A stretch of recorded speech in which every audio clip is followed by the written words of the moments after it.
You know that feeling when you open your banking app and instead of your stomach dropping, you actually breathe easier? No panic, no instant regret, no mental math trying to figure out, okay, if I skip coffee this week, can I still afford groceries? Just calm, just a quiet sense of, I'm okay. There's a specific number where that shift happens. A point where money stops feeling like a constant threat and starts feeling like quiet security. And here's the surprising part. It's not $1 million. It's not even necessarily 6 figures. Most financial gurus love to tell you that 7 figures equals freedom. That once you hit that magic milestone, everything changes. But what they're missing is this. We don't actually want to feel rich. We want to stop feeling stressed.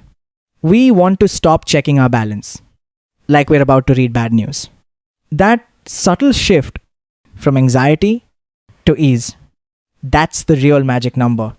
There's a much smaller milestone that completely transforms your relationship with money. And once you hit it, everything changes. Not your lifestyle, not your house, not the car you drive, your mindset. Let's turn these numbers the way into you real think, growth. With smart the way you strategies, feel, the potential is huge. the way you make decisions. Let's get started. And that number, it's not $1 million. It's not even 6 figures. It's $20,000. Because something shifts when you cross that line. Money stops feeling fragile. It stops feeling like it could disappear at any moment. For the first time, it feels stable. Like you have breathing room.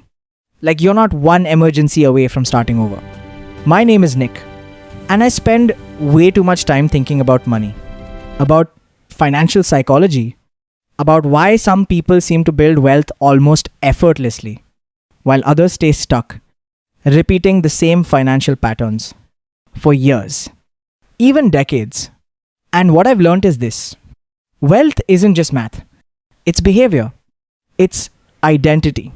It's momentum. And $20,000 is where that momentum begins.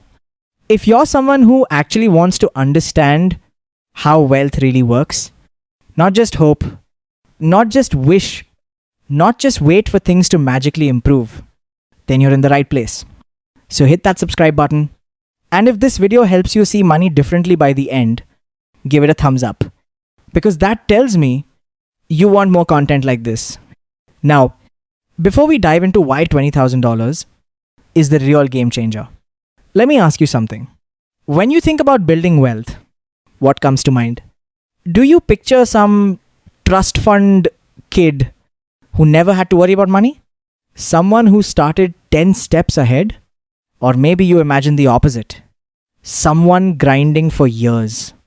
Late nights, early mornings, saving every extra dollar, slowly stacking wealth, one deposit at a time. But here's what's interesting. Both of those images miss the real mechanics behind wealth building. And that's exactly what we're about to break down. Here's the truth. Wealth building doesn't work the way most people think it does. It's not just about earning more. It's not just about working harder. And it's definitely not luck. What actually happens is this.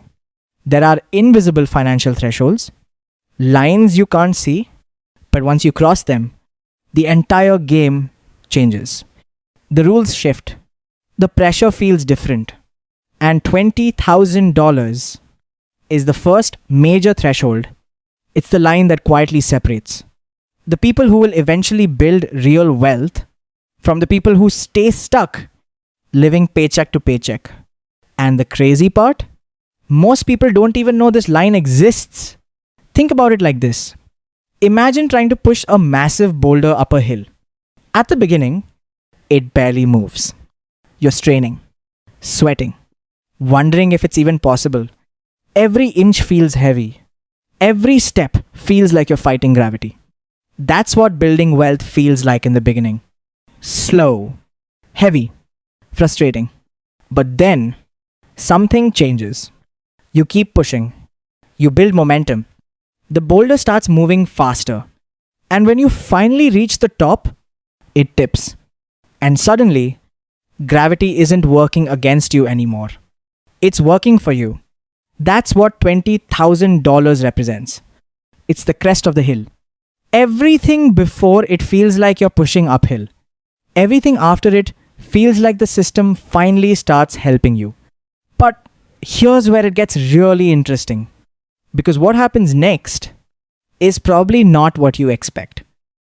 The difference isn't just mathematical. It's not simply that you have more money to invest or that your returns are larger in absolute terms. The real magic happens in your brain. When you don't have money saved, your brain operates in what psychologists call survival mode. Every financial decision is filtered through fear and scarcity. You take the first job offer that comes along, even if it's terrible, because you can't afford to be picky. You stay in situations you hate because leaving feels too risky. You say yes to things you don't want to do because you need the money. This isn't just about being practical or responsible. When you're in survival mode, your brain literally can't think about growth and opportunity. It's like trying to plan a vacation while your house is on fire. Your mental bandwidth is completely consumed by immediate threats and short-term survival. But something remarkable happens when you cross that $20,000 threshold. Suddenly, your brain has the space to think differently. Instead of asking, how do I survive until next paycheck? You start asking, how can I grow this money? Instead of being reactive to whatever financial crisis pops up, you become proactive about building wealth. Research from Vanguard shows that having just $2,000 in emergency savings increases your financial well-being by 21%. $2,000. That's less than most people spend on a vacation or a fancy laptop. But that small buffer creates a massive psychological shift because it moves you out of pure survival mode. When you push that emergency fund to 3 to 6 months of living expenses, which for most people lands somewhere around $20,000, you get another 13% boost in financial well-being. But more importantly, you've now created enough breathing room for your brain to start thinking about wealth building instead of just wealth preservation. Here's where the math starts getting really exciting. Let's say you're saving $1,000 every month and earning an 8% return on your investments. Getting to your first $20,000 takes about 19 months of consistent saving and investing.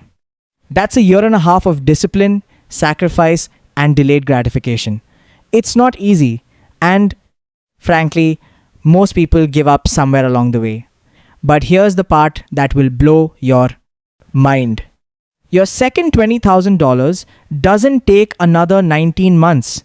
It only takes about 17 months. Why? Because now you've got that first $20,000 working alongside your monthly contributions, generating its own returns. Think about this for a second.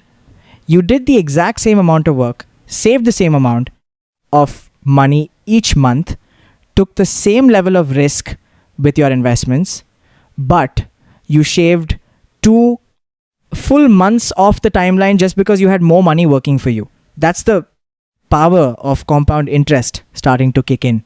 By the time you're going for your third $20,000, the timeline shrinks even more. Your money is doing an increasing share of the heavy lifting while you're putting in the same effort. And when you get to the really big numbers, the acceleration becomes almost comical.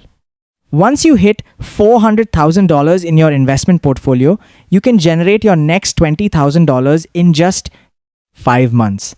The same amount that took you nearly 2 years to save initially is now happening automatically through your investments. That first milestone feels impossible, but every milestone after that gets progressively easier. Now, you might be thinking that wealthy people have access to some secret investment world that regular folks can't touch, like there are exclusive hedge funds or special opportunities that only unlock once you reach certain wealth levels. And while there is some truth to that at the ultra high end, it's not what's driving this $20,000 phenomenon. The real secret is much simpler and honestly much more encouraging. It's just basic mathematics working in your favor. When you invest $1,000 and it grows 10% in a year, you make $100. Take that exact same 10% growth rate and apply it to $10,000, and suddenly you're looking at $1,000 in profit from the same investment, same time frame, same level of risk. This is why hitting $20,000 feels like such a turning point. Up until that point, your investment returns feel almost insignificant because you're working with smaller amounts. A 10% return on $2,000 is $200. Nice, but not exactly life-changing. But a 10% return on $20,000 is $2,000. Now we're talking about money that actually matters. When you've got 20,000 sitting in investments earning 8% annually, that's $1,600 flowing into your account over the course of a year without you having to lift a finger. Money you didn't have to earn through your job. Money that showed up because your existing money was working on your behalf.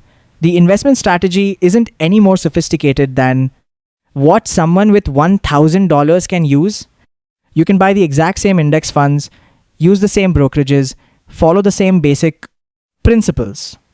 The only difference is scale.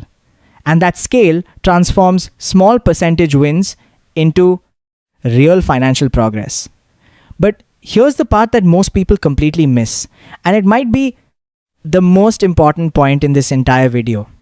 When you save $20,000, you've actually accomplished something far more valuable than just accumulating money in a bank account. You've fundamentally rewired your brain and built the most important financial habit you'll ever develop.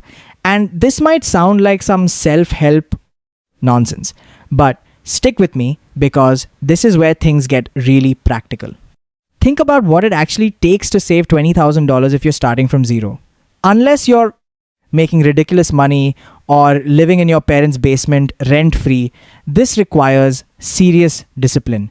You had to track where every dollar was going. You had to say no to things you wanted so you could set money aside instead.